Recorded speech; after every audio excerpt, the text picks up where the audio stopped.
Kerry 2014 versus Kerry 2025. Can we skip number 2? Yeah. So, goalkeeper, Brian Kelly or Shane Ryan? I'll go with Shane Ryan. Marc Ó'Sé or Paul Murphy? I'll go with Paul Murphy. Aidan O'Mahony or Jason Foley? I'll go with Aidan O'Mahony. Fionn Fitzgerald or Dylan Casey? Tough one. Very tough one. I'll go with... Oh, that's a hard one. Dylan is not many years into it yet, so I'll just give Fionn the nod there. Paul Murphy or Brino Bugli? I've already given Paul the nod over me, so I'll give Brian the nod here. Peter Crowley or Mike Breen? I'll go with Peter Crowley. Killian Young or Gavin White? Oh, it's another tough one. Jeez, that's tough now. I'll just give Gavin White the nod. Anthony Marr or Sean O'Brien? Anthony Marr. David Moore or Joe O'Connor? Oh, Jesus. Joe probably hasn't enough seasons in it. I'd say David Moore. Stephen O'Brien or Marc Ó'Sé? Stephen O'Brien. Johnny Buckley or Shawnee O'Shea? Johnny Buckley has so much skill. She's like so underrated in terms of skill set, but Shawnee's incredible footballer. Shawnee. Donaghy Walsh or Graham O'Sullivan? Donaghy Walsh. Paul Gainey or David Clifford? I have to say David Clifford. Gainey's a class act though. Kieran Donaghy or Paddy Clifford? Does Paddy play full forward? He was 14 there the last time. 14 the last day. Okay, well if I'm talking about an actual full forward, I'm going to say Kieran Donaghy. Right, I'll allow you to move Paddy out to the corner for this then. James O'Donoghue or Paddy Clifford? Oh my God, you're not making it too easy for me. Sure, look, I have to say James because I played with James. I'd be killed, but look, Paddy's a class act. I'd have Paddy in my team any day of the week though, but in terms of corner forward play, James O'Donoghue. If the award season was decided right now, when I'm chatting to you, I'm going to ask you a few things and see who you think the winner should be. So, Player of the Year, if it was decided right now. David Clifford. Young Player of the Year. Finn Barrorty. The best game of the year. Ooh, well, I'm going to say the Kerry GAA match. I'm going to be biased because, I mean, you were playing the All-Ireland champions. You were 6 points down midway into the second half. In terms of, say, scores, we've seen the new rules. I definitely have my Kerry cap on here, by the way, but for me, it was just incredible what the performance that Kerry put on that day, especially when we were written off. Nobody gave Kerry a chance. I myself found it hard, especially coming off the Meath defeat. So I would say performance of the year, Kerry GAA. Surprise package. Surprise package, Meath. Okay, you might say there that they fell off the wayside with that hammering from Donegal, but I mean, they've made huge inroads.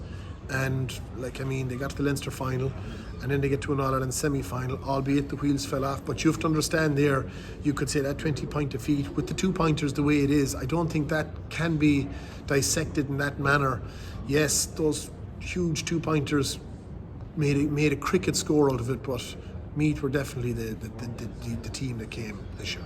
Finally, most underwhelming side. Ooh, most underwhelming side. That's a tough one.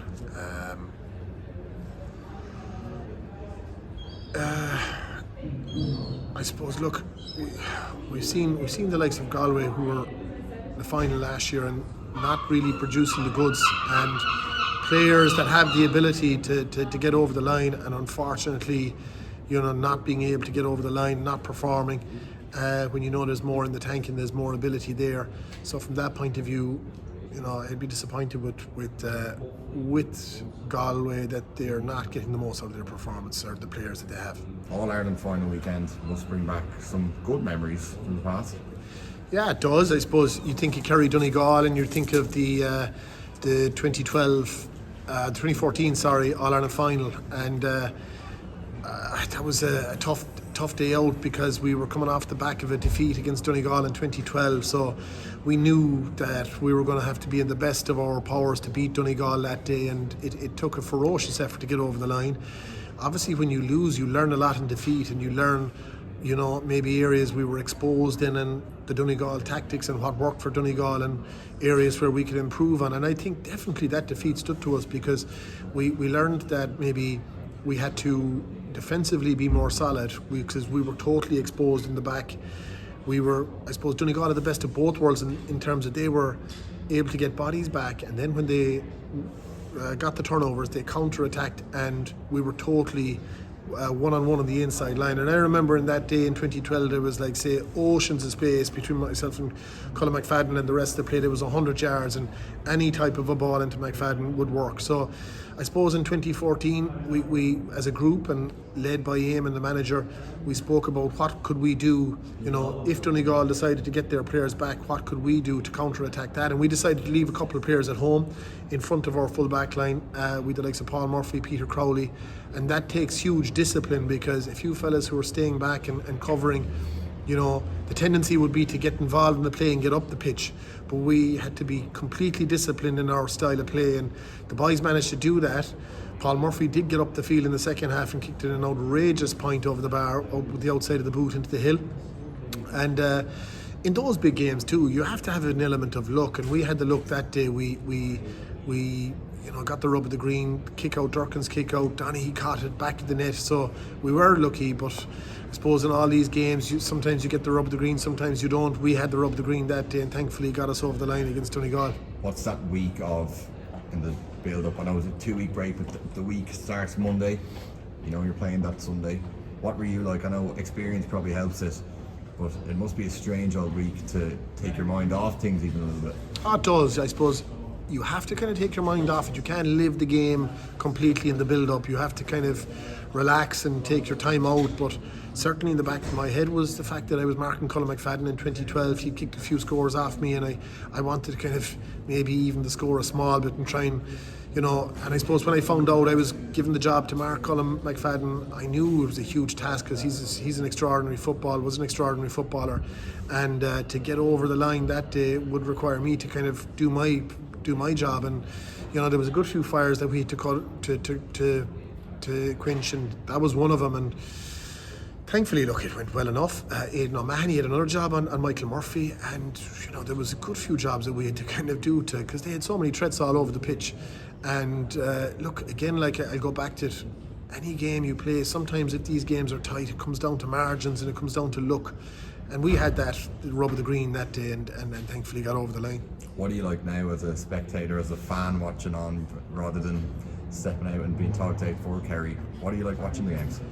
Yeah, I'm very much a fan, like you said. Like, you know, sitting on the edge of my seat. At the start it was quite difficult just after I retired because a lot of the players that I played with were still playing now. They've retired, and I suppose it's different. But so like it was tough at the start, but now I'm there with my kids. I'm, you know, watching the game, and like you said, a fan, and just hoping that we get over the line as a team. And kids are at the age now where they kind of really get it. You know, my smallest is turning 3, so he's still a bit away yet. But the other two are really enjoying it and looking forward to Sunday, looking forward to the game. We're wearing blue on Sunday, so they've got their blue jerseys ironed and ready to go for the big day. So really looking forward to the big day now, and hopefully Kerry can get over the line.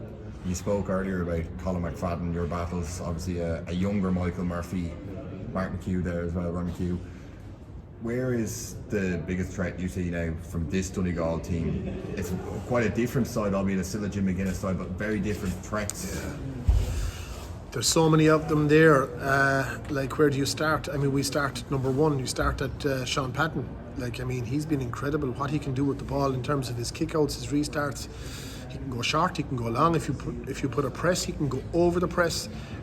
So I think he's been a different goalkeeper to all the rest in terms of the way he can just boom a kick out, a bit like Rory Beggan from Monaghan.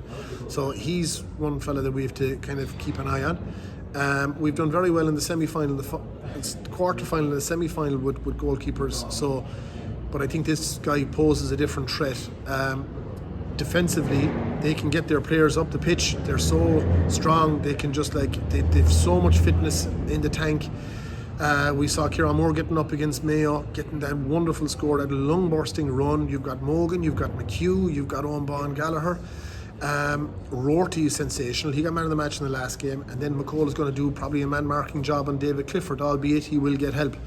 So I mean, you just start there, middle of the field. Langan has been outstanding, and up front you've Michael Murphy, you've Gallen. Where do you start? I mean, the O'Donnells.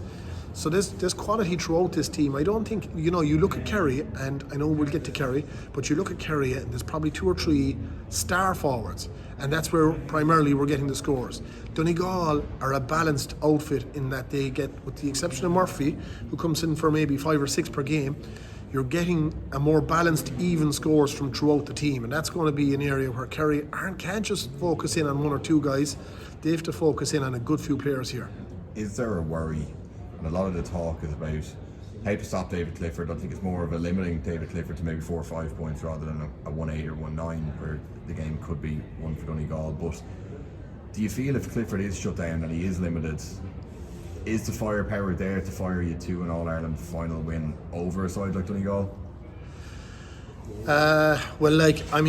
If you look at, say, the quarter final, Shawnee kicked 3 2-pointers. The one with the left leg was a screamer. Often in big games, it mightn't be the player who you think is going to be the star man that shows up. I mean, for example, in 2014, we had the likes of, say, James O'Donoghue, who got Player of the Year. He was kept scoreless in 2014 in the final, and he was our star player. And we have to take it as a given that David is going to be tied down. And I mean, who else? And that's where the leadership starts, and that's where the likes of the Shawnees, the Paddy Cliffords, these guys will need to pop up with scores and get on the score sheet. And obviously, you said it yourself, David will probably pop in with 4 or 5 points. I expect him to get a bit more, hopefully. But I still think that we will need more firepower to get on the scores. We've seen it, Joe O'Connor's been getting on the end of scores. Backs will have to come up the field, the likes of Brian O'Begley, the likes of Gavin White. These guys will have to come up the pitch. And I expect him to do that, and hopefully if we can get more of a spread of scores, still kick quick ball into our main man inside, I think hopefully that might get us over the line.